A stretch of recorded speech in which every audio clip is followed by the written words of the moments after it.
Pemirsa, masih bersama saya Syifa Aulia dalam Berita Kaltim hari ini. Kembali kami sampaikan 3 berita utama Kaltim hari ini.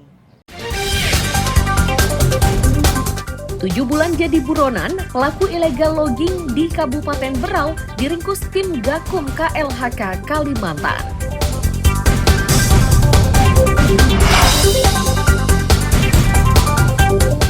Pesawat kepresidenan mendarat mulus di Bandara VVIP Ibu Kota Nusantara di Sepaku Penajam Pasir Utara. Puluhan pembalap dari berbagai daerah ramaikan road race di arena balap Kalan, Samarinda seberang.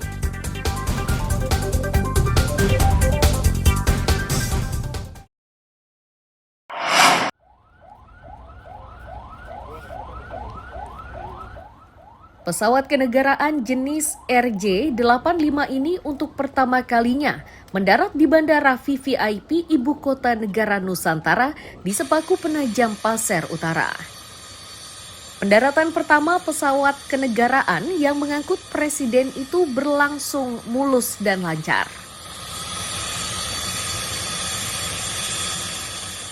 Dalam keterangannya, Presiden Joko Widodo akan segera memerintahkan kepada Kementerian Perhubungan agar segera mengubah status dari Bandara VVIP Nusantara menjadi bandara komersial dengan kapasitas hingga 7 juta penumpang per tahun.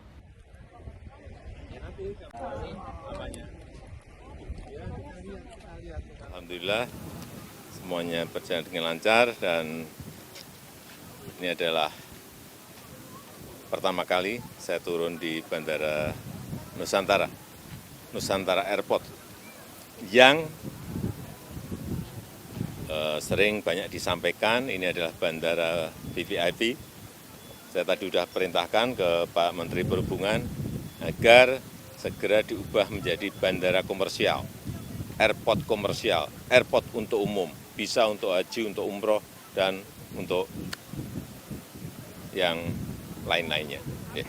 Ini mungkin sampai Desember kapasitas 200.000, tapi setelah menjadi bandara komersial nanti bisa kapasitas sampai ke 7 juta penumpang per tahun. Pak Jokowi. Untuk memenuhi keinginan tersebut, Presiden akan segera menandatangani peraturan Presiden tentang perubahan status Bandara VVIP Nusantara. Amir Hamzah dan Riani Mantini melaporkan dari Sepaku Penajam Pasir Utara.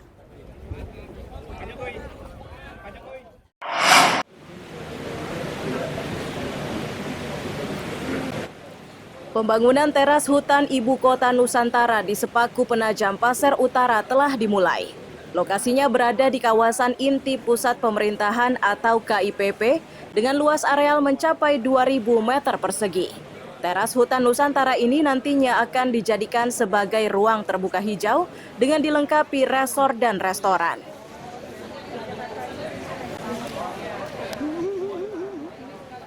Presiden Republik Indonesia Joko Widodo menyatakan proses pengerjaan teras hutan Ibu Kota Nusantara ini akan memakan waktu 1 tahun.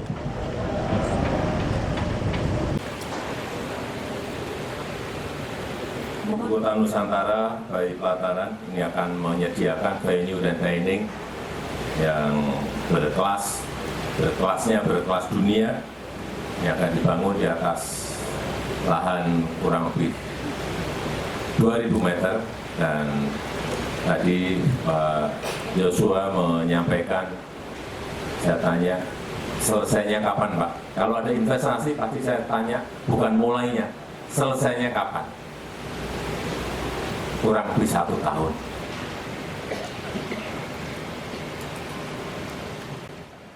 Perusahaan yang mengerjakan proyek teras hutan Nusantara menyatakan teras hutan yang dikerjakan ini modelnya berupa ekoturism atau tempat wisata yang ramah lingkungan. Assalamualaikum warahmatullahi wabarakatuh. Taman Nasional dari Barat, Taman Nasional Komodo dan Taman Nasional Bromo di mana pelataran ada di situ. Jadi jelas konsepnya adalah ekoturism, semua berlari kepada eko dan kebudayaan manusia Indonesia.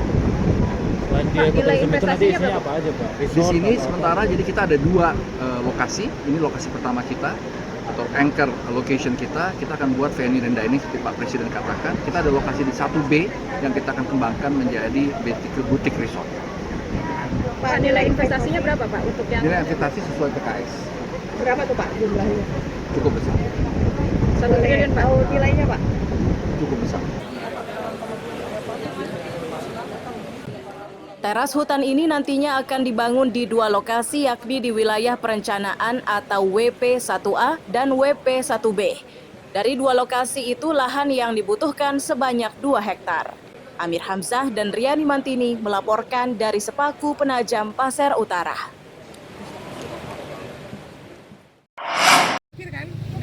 Bisa blokir ya, harus balik nama. Layanan Samsat keliling di Samarinda ini berlangsung hingga malam hari, dari mulai pukul 17 hingga 21 WITA. Lokasinya di halaman pusat perbelanjaan kawasan Jalan Muhammad Yamin, Gunung Kelua, Samarinda Ulo.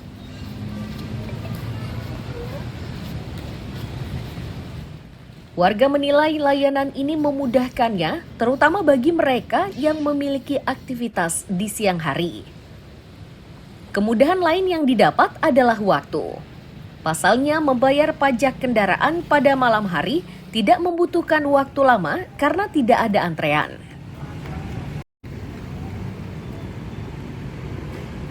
Bagus kok, jadi kita mudah bayarnya. Kalau lagi kerja kan, pulang kerja bisa kita kelarin.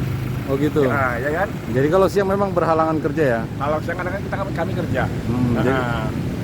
Jadi apa harapannya Pak ke depannya dengan ini? Ya, alhamdulillah baik sudah. Baik ya? Iya. Tapi tidak sempat telat tadi ya? Enggak, saya kalau pajak, maaf saya berapa? Saya hampir nggak pernah telat. Siap. Iya. Karena antri juga ya? antri. Kalau sini kan nggak ada antri cepat.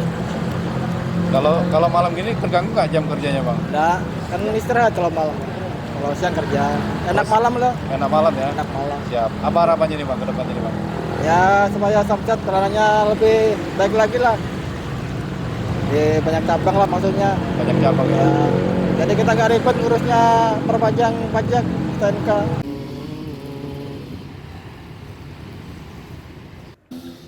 Kepala Unit Pelaksana Teknis Daerah Pelayanan Pajak dan Retribusi Daerah Bapenda Kaltim menyatakan langkah ini bertujuan untuk memudahkan pemilik kendaraan. Selain itu juga untuk meningkatkan pendapatan asli daerah melalui pajak kendaraan bermotor.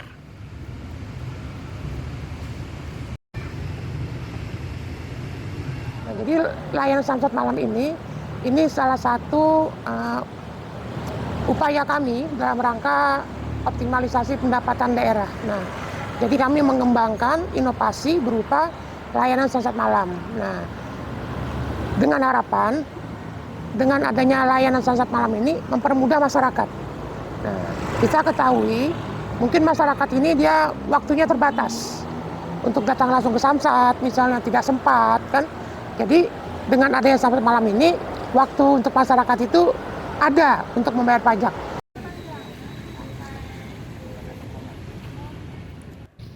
Petugas berharap layanan pembayaran pajak pada malam hari dimanfaatkan secara maksimal oleh pemilik kendaraan sebelum masa berlakunya berakhir.